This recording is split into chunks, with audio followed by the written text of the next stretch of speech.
안녕하세요. 저는 이번에 불파스 11기에서 첫 번째 발표를 맡은 함지현입니다.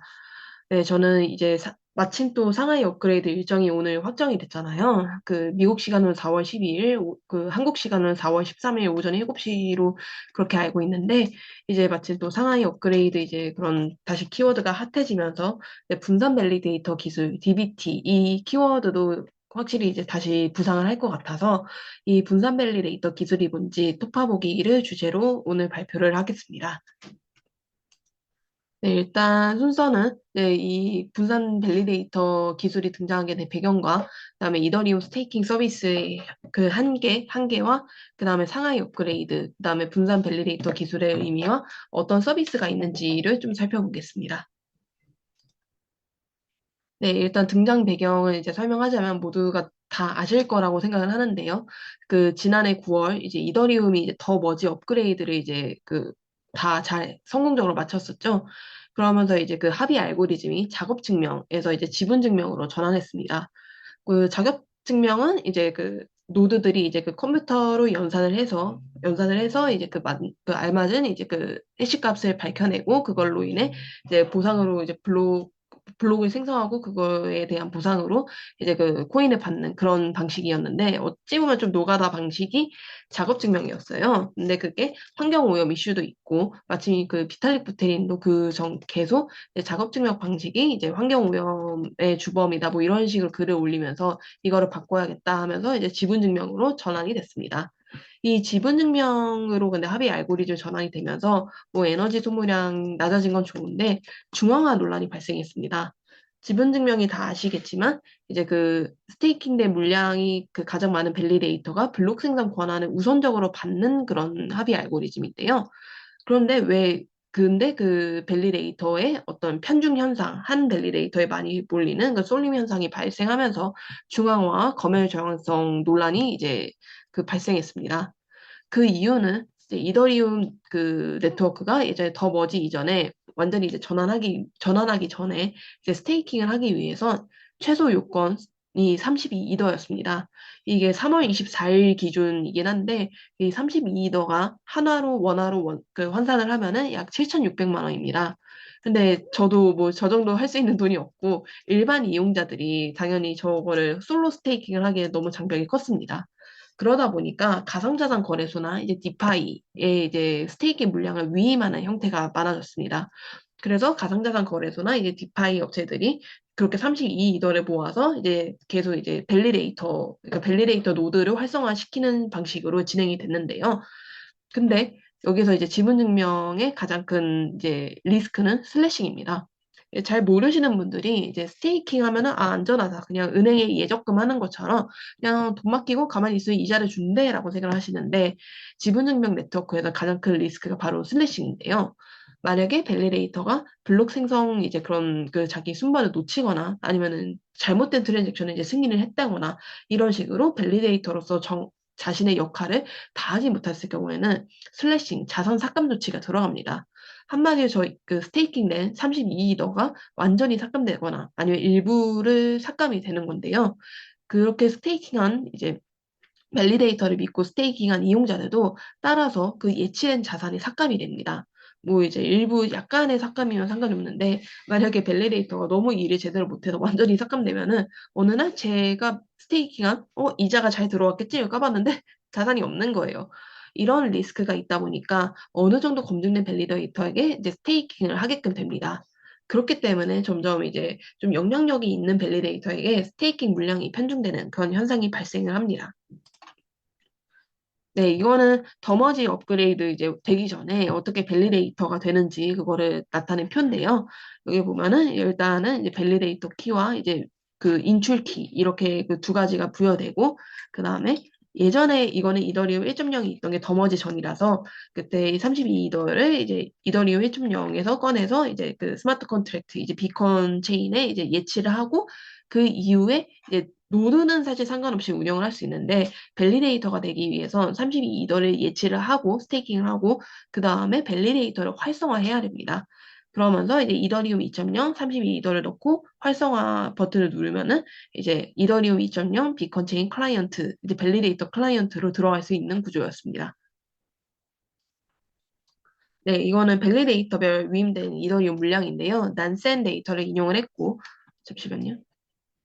네, 일단은 근데 이게 약간 3월 24일 수치라서 지금은 약간 다를 수가 있어요. 근데 가장 많은 거는 이제 리도 파이낸스가 31%였고, 그다음에 아마 솔로 스테이킹을 한 주소들인 것 같은데, 이제 난센에서도 언노운이라고 이제 분류를 한 게 25%, 그리고 코인베이스가 12%, 크라켄이 7%, 그다음에 바이낸스 6%, 이제 스테이크 PC, 스테이크 더스라고 이제 또 스테이킹 밸리데이터 그 그 주요 플랫폼 업체가 있거든요. 이런 곳이 각각 6%, 3%, 그 다음에 피그먼트, 다시는 피그먼트 2%, 그 다음에 리도 파이낸스랑 이제 유동성 스테이킹, 리퀴디티 스테이킹 이제 플랫폼에서 2위를 차지하는 로켓풀이 이 정도 들어가 있습니다. 네, 한마디로 여기서 보면은 그 9대, 9대 밸리데이터, 뭐 리도 파이낸스 포함한 그 9대 밸리데이터들이 그 총 91%의 물량을 갖고 있었어요. 뭐 신원 미상을 빼면은 그 비중은 낮아지겠지만 어쨌든 그거를 뺀다고 하더라도 8대 유명한 이제 그 거래소나 디파이 업체가 적어도 그 과반수 이상의 그런 위임된 물량을 차지하고 있다는 점에서 이제 중앙화 논란이 계속해서 이제 발생을 했습니다. 네, 그러면 이더리움 스테이킹 서비스의 한계는 무엇이었을까요? 다른 블록체인 네트워크에 비해서 스테이킹된 물량 비중이 적은 편이었습니다. 이거는 그 오른쪽에 보시는 그래프는 이제 이더리움 밸리데이터 중 하나인 비트코인 스위스라는 곳에서 이제 정리한 그래프인데 총 공급량, 그러니까 총 유통되는 그 토큰 자체 토큰에서 스테이킹된 물량이 차지하는 비중인데요. 테조스가 77%로 가장 높은 편이었고, 그 다음에 카르다노, 솔라나, 코스모스, 아발란체 등으로 높은 편이었습니다. 네, 그에 비해 이더리움은 그 스테이킹된 물량이 14%에 이제 불과했고, 그 다음에 그중 절반이 이제 리퀴드 플랫폼을 통해서 이제 유동되는 그런 형태였습니다. 그 정도로 테조스랑 비교했을 때 이더리움의 이제 스테이킹 내 물량의 비중이 엄청 적은 편인 것을 알 수 있는데요.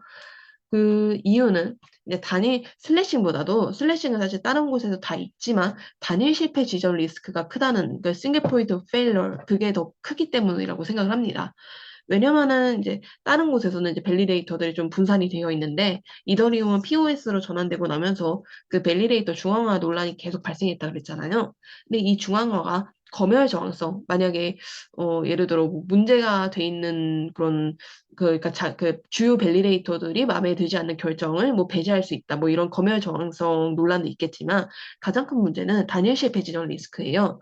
만약에 아까 리도 파이낸스가 가장 높은 밸리데이터였잖아요. 근데 그런 밸리데이터가 이제 문제가 생겼을 때, 만약에 오프라인 상태가 됐을 때, 이더리움 네트워크 자체에 그런 문제가 생깁니다. 그 다음에 아까 그 말한 9대 밸리데이터를 뭐 누군가가 뭐 동시에 셔터를 내리게 되면은 네, 이더리움 네트워크 자체가 멈춰버리는 그런 문제가 생기는데 이처럼 그러니까 모든 위험성이 하나에 집중이 돼서 그것만 이제 그것이 문제가 생겼을 때 전체에 문제를 끼치는 거를 단일 실패 지점 리스크라고 합니다. 그런 이제 단일 실패 지점 리스크가 이제 크기 때문에 이제 이더리움 스테이킹 비중이 낮다고 보고 있습니다. 그 다음에 사실 평균 APR도 좀 낮은 편이었는데요. 근데 지금은 APR이 이제 높은 테조스가 5.31%고 이더리움 평균이 5.2%니까 별로 차이가 안 나 보입니다. 그런데 이거는 오늘 이제 그 이더리움 이제 상하이 업그레이드 그 업데이트 일정이 확정이 되면서 갑자기 확 높아졌어요. 제가 어제 PPT를 만들면서 어제 확인했을 때는 4.8%였습니다. 한마디로 테조스와 꽤 상당한 차이가 있었는데 그나마 이제 상하이 업그레이드에 대한 기대감으로 APR은 좀 높아졌고요. 네, 또 다른 가장 큰 한계는 상하이 업그레이드 이제 4월 13일로 예정됐는데 그 전까지는 자금 인출이 불가하다는 그런 그 한계가 있었습니다. 네, 그래서 상하이 업그레이드 계속 얘기가 나왔는데 이로 인한 변화는 무엇일까요? 일단 상하이 업그레이드 일자는 2023년 4월 13일입니다. 원래 3월 중으로 진행되기로 했었는데 이게 한 차례 밀렸고요. 그래서 이번에도 잘 됐으면 좋겠는데 또 한 차례 밀릴 수도 있지 않을까 하는 좀 높아짐은 있습니다. 근데 이 상하이 업그레이드의 주요 내용은 유효성 검사자의 인출의 장벽이 해제됩니다. 좀 어렵게 썼는데 결국에 이거는 스테이킹된 물량을 이제 인출할 위드드로우 할 수가 있다는 거예요. 그 다음에 여기는 다루지 않겠지만 이제 프로토 댕크 샤딩 도입 등의 내용을 담고 있습니다. 그런데 여기서 문제가 이제 인출을, 그러니까 그 스테이킹 된 이더리움 전체를 이제 인출할 수 있느냐? 그건 아닙니다. 왜냐면 그렇게 만약에 모든 이더리움을 다 인출했을 때는 이제 단기적인 이더리움 매도 압력도 심해지고, 그다음에 당연히 그 네트워크가 제대로 돌아가지 않잖아요. 그래서 그 금액이 300억 달러, 그 가치가 300억 달러로 제한됩니다. 그다음에 자금 인출 타입은 이제 이자만 받는 파셜과 근데 이자 플러스 원금까지 담는 풀 이렇게 두 가지로 이제 구분이 됩니다. 파셜 인출 한도는 100만 개 이더리움 혹은 16억 달러 상당으로 제한이 되고요. 근데 만약에 이자와 원금까지 다 받을 경우에는 그 매일 5만 4천 이더로 이제 제한이 생깁니다. 그런데 이 상하이 업그레이드로 인한 변화는 뭐 이제 부정적인 부분과 긍정적인 부분이 둘 다 존재합니다. 이제 부정적인 부분은 단기적인 이더리움 매도 압력이 있을 거예요. 왜냐면은 예전에 이더리움이 한창, 그러니까 지난해 11월 한창 뭐 높았을 때, 지난해 9월에도 높았죠, 지금보다. 그럴 때 스테이킹을 했다가 이거를 처분하지 못했던 사람들이 이제라도 이제, 아, 나는 이제 다 이제 코인 이제 안 할래 이러면서 다 인출된 이더리움을 다 팔고 나갈 수도 있기 때문에 단기적인 이더리움 매도 압력이 이제 커질 수는 있습니다. 하지만 긍정적인 면으로는 오히려 이제 리스테이킹, 이제 재스테이킹도 가능해지고, 예를 들어 지금까지는 코인베이스나 리도파이낸스에만 했던 이제 그런 스테이킹을 했던 사람들이 인출이 되니까, 그러면 난 이제 빼서 다른 곳에 맡길래, 라는, 그러니까 다른 곳에 맡기는 식으로 조금 더 집중한 현상이 완화될 수 있고요. 그 다음에 이 유동성 플랫폼 업체들도 이제 자기들 거를 이제 인출을 해서 다른 곳에 뭐 이제 스테이킹을 하는데 그런 리스테이킹도 가능해질 것입니다. 그리고 좀 더 찾아보니까 이제 상하이 업그레이드 이후에는 이제 그 청산이 가능해진다고 해요. 유동성 스테이킹에 맡긴 것은 지금까지 청산이 안 되는데 왜냐면 인출이 안 되니까 뭐 예를 들어 제가 이거 포지션을 정리하고 싶어도 포지션을 정리할 수가 없었어요. 그런데 이제는 상하이 업그레이드 이후에는 청산이 되니까 앞으로 좀 더 청산이 되고 이제 그래서 그 리퀴드 스테이킹 플랫폼에서도 지금 현재 시장가를 제대로 반영해서 좀 더 효율적인 방식으로 운영할 수 있을 거다. 이런 전망이 나오고 있습니다. 네, 그래서 이제 이더리움 네트워크의 연 이자율이 앞으로는 뭐 9%까지 올라갈 거다. 이런 긍정적인 전망들도 많이 나오고 있습니다. 네, 그럼 여기서 이제 분산 밸리데이터 기술이 뭔지 좀 짚고 넘어갈 텐데요. 네, 상하이 업그레이드가 다가오면서 이제 분산 밸리데이터 기술이 조금씩 더 주목을 받고 있습니다. 왜냐면은 분산 밸리데이터 기술이 이더리움의 지분 증명으로 전환된 이더리움의 그런 집중화 현상을 해소할 수 있을 것이라고 이제 보고 있기 때문인데요. 이 분산 밸리데이터 기술은 밸리데이터가 여러 노드에게 이제 블록 생성 의무를 나눠줄 수 있게 하는 오픈소스 형태의 프로토콜입니다. 한마디로 이전에는 잠시만요. 밸리데이터만이 이 사이닝 키를 이제 혼자서 갖고 근데 밸리데이터가 이제 그 셧다운을 내리면 모두가 피해를 보는 단일 실패지는 리스크가 있었잖아요. 근데 이 하나의 사이닝 키를 이제 복수의 오퍼레이터, 여기서 오퍼레이터는 저 오퍼레이트 노드를 의미합니다. 노드를 나눠 가십니다. 한마디로 이제 그 밸리데이터 하나가 아니라 그 33%였나? 블록 생성 의무를 분배하는 노드 중 33% 미만이 이제 오프라인 상태가 된다고 해도 나머지 노드가 유효한 서명을 만들어낼 수 있습니다. 한마디로 이제 그 오류가 생길 경우에 이것을 버틸 수 있게 하는 내 결함성을 만들어주는 기술입니다. 네, 이 분산 밸리데이터 기술을 구성하는 그 기술 요소는 크게 네 가지가 있는데요. 첫 번째는 분산키 생성, 디스트리뷰티드 키 제너레이션, DKG, 그다음에 샤미르의 비밀 공유, 그다음에 다자간 연산, 멀티파티 컴퓨테이션, 그다음에 비잔틴 장애 허용 이렇게 있습니다. 여기 PPT에 쓰진 않았는데 분산키 생성은 단일 구성원이 프라이빗 키를 이제 그 사이닝 키를 제어할 수 없게끔 하는 기술이에요. 모든 구성원들이 이제 프라이빗 키를 이제 분배를 받고 그다음에 그것을 근데 대신에 이 한 명이 프라이빗 키를 알면은 의미가 없잖아요. 왜냐면 그 사람이 그걸 독식을 할 수 있으니까 그렇기 때문에 암호화된 형태로 받습니다. 근데 그럼 이게 약간 멀티시그랑 비슷한 게 아니야? 라고 좀 헷갈릴 수 있을 것 같아요. 왜냐면 여러 명이 이제 사인을 한다는 점에서 또 비슷해 보일 수가 있는데 근데 여기서 다른 점은 멀티시그는 이제 여러 명이 각자 그러니까 모두가 다른 프라이빗 키로 동시에 서명을 합니다. 그런데 이거는 다 같은 프라이빗 키를 암호화만해서 이것이 무엇인지 모르게 암호화만해서 나눠준다는 거예요. 한마디로 멀티시그는 다른 프라이빗 키, 그 다음에 이거는 모두가 동일한 프라이빗 키를 갖는다는 점에서 다릅니다. 그리고 샤미르의 비밀 공유는 어떤 이론인데요. 예, 여기서 디케이지 중에서도 트러스트리스, 비신뢰형 이제 디케이지는 샤미르의 비밀 공유를 생성합니다. 샤미르의 비밀 공유는 프라이빗 키, 아까 말한 그 사이닝 키를 분배받은 이제 구성원 중 임의의 참여자가 프라이빗 키를 복원할 수 있게 하는 이론입니다. 물론 그 임의의 참여자는 당연히 이제 그 분배받은 그 구성원보다 좀 적은 수여야 됐고요. 그런데 참여자들은 그 프라이빗 키 자체가 무엇인지 알 수 없습니다. 네, 이 샤미르의 비밀 공유에서는 참여자들이 자기가 가진 그 샤미르의 비밀 공유 값을 공개하고 이것을 맞춰본 후에야 이제 프라이빗 키를 복원할 수 있습니다. 한마디로 이제 여러 명이 이 프라이빗 키가 암호화된 그런 조각을, 그러니까 프라이빗 키가 뭔지 모르게 그 조각을, 퍼즐 조각을 이렇게 하나씩 받고 그것을 모두가 다 이제 합쳐야지만 프라이빗 키라는 완성된 퍼즐을 이제 볼 수 있는 셈입니다. 그다음에 다자간 연산은 암호화를 통해 이제 그 여러 구성원에게 이제 그 연산을 분산하는 방식입니다.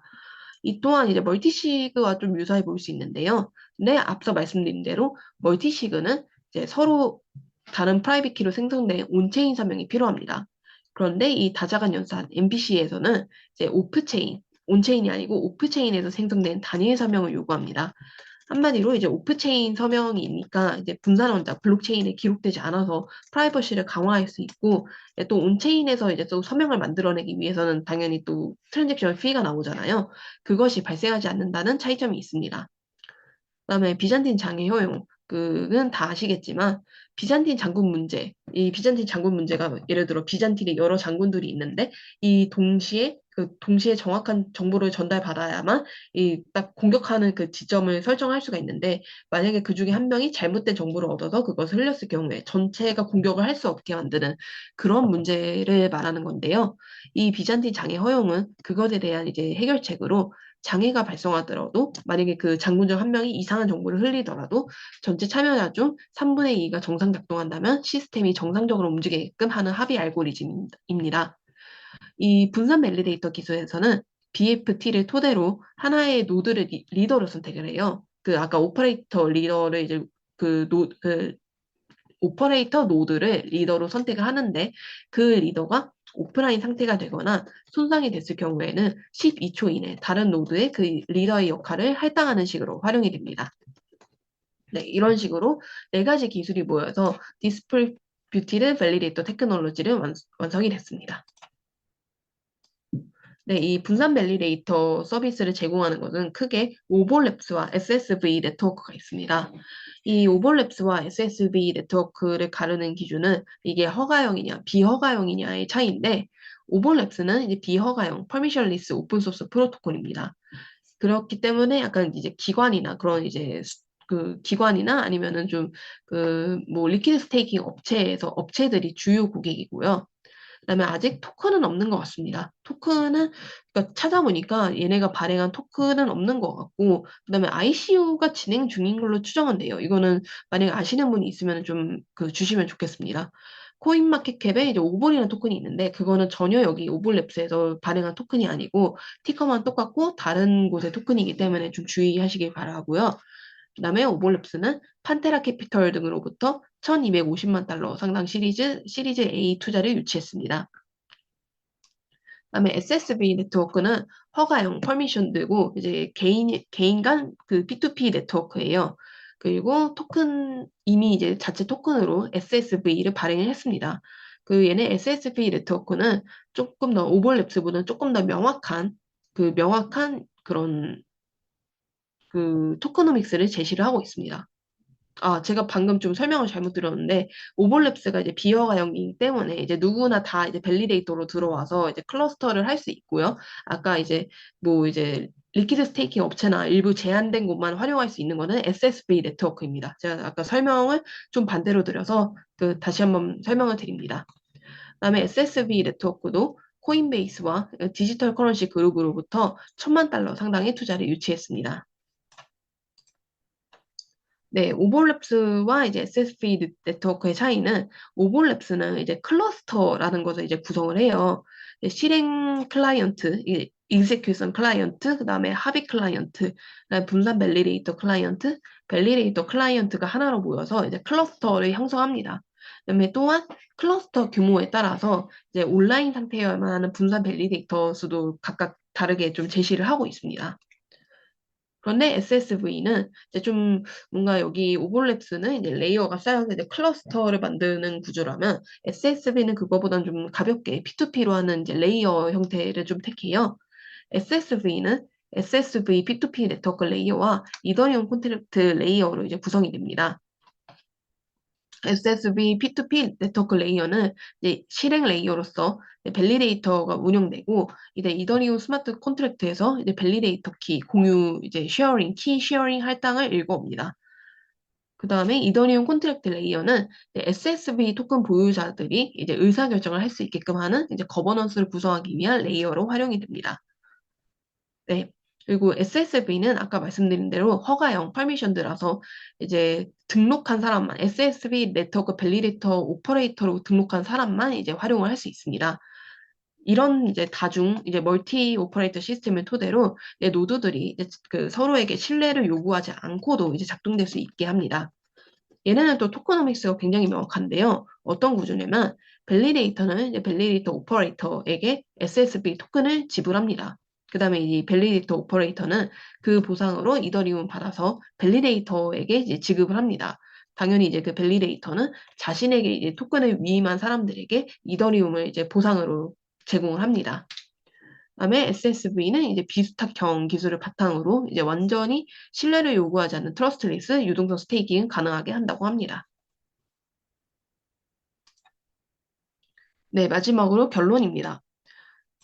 네, 분산 밸리데이터 기술은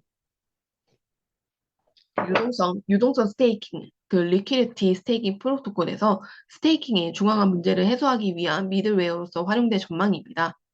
그리고 이것이 중요한 게 각 오퍼레이터, 아까 운영자라고도 했는데 각 밸리데이팅 오퍼레이터별 단일 실패 지점을 제거해서 유동성 스테이킹 프로토콜이 안전하게 오퍼레이터 풀을 구성할 수 있게 합니다. 그 다음에 이제 상하이 업그레이드 이후에는 이제 스테이킹된 이제 이더리움 인출이 가능해지니까 이 이후에 그 어떤 이제 그 유동성 스테이킹 프로토콜이 이제 자기네들 경쟁력을 이제 높이기 위해서 이제 더욱더 이제 그 분산 밸리데이터 기술을 활용할 것으로 보여요. 그래서 이제 상하이 업그레이드가 지나면 더욱 주목받을 것으로 보여서 이제 오버랩스나 이제 SSV 네트워크에 관심을 가지시는 게 좋을 것 같습니다. 네, 이상으로 제 발표를 마치겠습니다. 감사합니다.